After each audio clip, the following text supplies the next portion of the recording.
नमस्ते जी। अ, मैं मुझे बोलिए बोलिए। एक्चुअली लेफ्ट लोअर बैक में प्रॉब्लम रहता है। मतलब हर 2-3 महीने में वहां से पेन स्टार्ट हो जाता है और फिर विद इन 6 मंथ पहुंचते पहुंचते वो इतना जोर से पेन आ जाता है कि मेरे को पेन किलर और मस्कुलर रिलैक्सेंट लेना ही पड़ता है। हम्म। तो ये मेरा मतलब काफी सालों से है मुझे ये, लेकिन ये 2 सालों से तो हर 6 मंथ आ जाता है। पहले तो मतलब विद इन 5 से 6 इयर्स आता था, और अब विद इन 6 मंथ आ रहा है। ये 2 to 3 इयर्स से। लोअर पार्ट में बैक में हो रहा है। लोअर लेफ्ट बैक में पेन स्टार्ट होता है, हाँ हाँ हाँ हाँ, ठीक है ठीक, और समझ गया। फिर जब ट्रिगर कर जाता है बहुत जोर से तो वो पूरा लोअर बैक पेन स्टार्ट हो जाता है, पूरा हाँ लेफ्ट समझ एंड गया राइट ले समझ लेते हैं। समझ बट गया। लेकिन मेरा जैसे मैं डॉक्टर को दिखाती हूँ तो वो मुझसे जस्ट पूछते हैं कि रेडिएट कर रहा है क्या लेग्स की तरफ। तो मैं बोलती हूँ नहीं, लेग्स की तरफ रेडिएट नहीं कर रहा है। तो वो जस्ट बोलते हैं कि it's a muscular spasm, contraction and relaxation, I don't know what is it. बस वो ये बोल के मेरा दवाई चालू हो जाता है। हाँ नहीं नहीं, उससे कुछ होने वाला नहीं है। मैं एक बात बताता हूँ, प्रॉब्लम क्या है मैं बता देता हूँ इसको। आयुर्वेद में ना एक लैंग्वेज यूज करते हैं, इसे कहते हैं वात जो है ना अटक गया है आपके कमर में, वात अटक गया है। और उसकी वजह से ये वात का अटकना कहते हैं। हालांकि ये इसको बहुत एक अलग अलग तरीके से एक्सप्लेन करने की कोशिश करते हैं। It may not make a logical sense, मगर कुछ चीज़ें अगर उस वात के अटकने को हम ठीक कर सके हैं तो ये चीज़ आराम से ठीक हो जाती है। अदरवाइज आप केवल पेन किलर खाते रह जाओ, ये ठीक नहीं होने वाला। अच्छा, हाँ, इसका मैं मतलब थोड़ा हर सा, 6 मंथ हाँ, में अच्छा नहीं इसका, लगता ना पेन किलर हाँ, एंड उसका। मेरे वाइटल्स वैसे नॉर्मल है, मैं हर ईयरली चेकअप करवाती हूँ, ईयर में नॉर्मल्स आए हैं सारे वाइटल्स मेरे। तो मुझे समझ नहीं आता कि मुझे तो क्यों हो एक जाता है तरीके ये। से नॉर्मल आया ना, जो कि एलोपैथी देखता है उसके हिसाब से नॉर्मल आया है। हाँ यहाँ से हाँ। तो आपको वात दोष क्लियरली चेहरे पे दिखाई दे रहा है। ओके। ठीक है ना? तो ऐसा नहीं है कि वो जो वाइटल्स देख के आप बहुत कुछ बता सकते हैं। इट्स वेरी वेरी, क्या कहते हैं कि, incomplete kind of a knowing.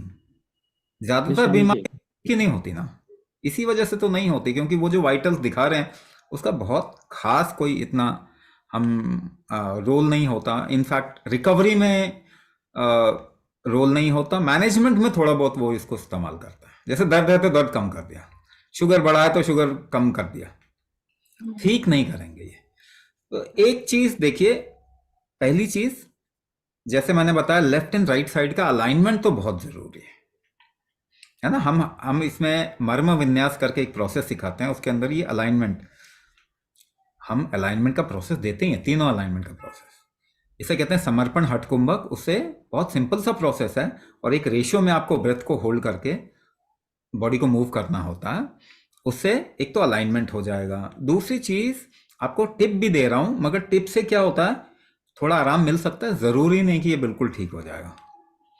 Tip दे रहा हूं मैं कि अगर आप कमर रीढ़ की हड्डी में थोड़ी तेल, किसी भी गरम तेल कोई लगा के, और फिर गुनगुने पानी से वहां पे, या तो एक टब में गुनगुना पानी रख के उसमें बैठ जाए, तो नहीं क्या मुझे होगा।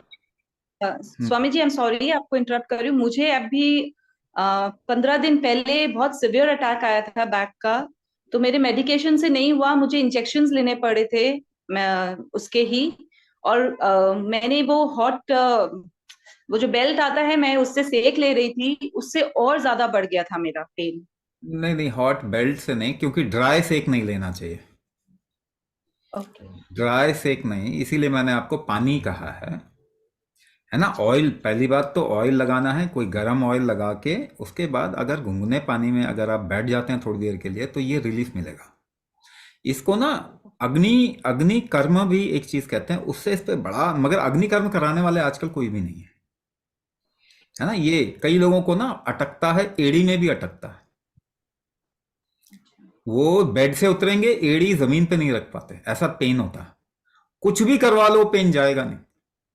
और ये मैंने देखा है कि अगर उसके ऊपर अग्नि कर्म हम करवा कर दें, जरा सी गर्म करके सुइयां अगर उसमें हल्की हल्की चुबो दी जाए, तो ठीक हो जाता है।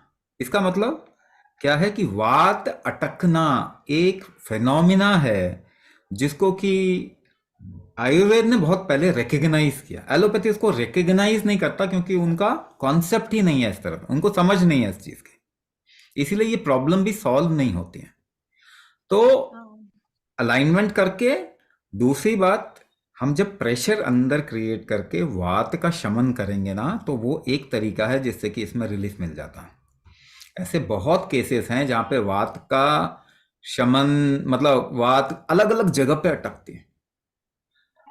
इसे ऊर्ध्वगत वायु कहते हैं। अगर ज्यादा लंबे समय तक होगा, इससे कई लोगों को कॉन्स्टिपेशन, कॉन्स्टिपेटेड रहते हैं कई लोग, और फीमेल्स में ये मेंस्ट्रुअल इशू आता है, खास करके वात रिलेटेड मेंस्ट्रुअल इशू आता है, स्कैंटी ब्लीडिंग होगा, या फिर जो ब्लैकिश जो है वो शरीर से जो ब्लड बाहर निकल रहा है वो ब्लैकिश रंग में आएगा।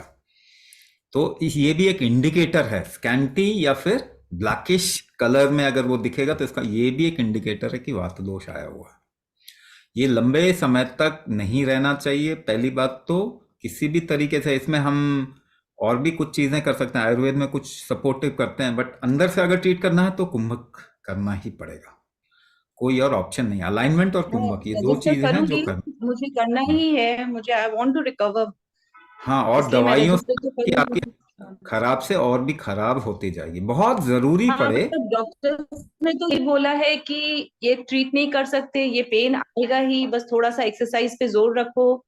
तो मेरा एक्सरसाइज करती हूँ, लेकिन वो होता ही है कि विद इन 6 मंथ में आपका आएगा ही आएगा, जैसे ऐसे अब वो हो गया एक प्रैक्टिस थी, बस अब आने वाला है दर्द। नहीं नहीं नहीं, ये ठीक हो जाता है, ये बिल्कुल ठीक हो जाता है। तो आप अपने नमस्ते शरीर पे स्वामी जी। थोड़ा काम करेंगे ठीक से तो हो जाएगा ठीक। Hello. Thank you, thank you. नमस्ते स्वामी जी।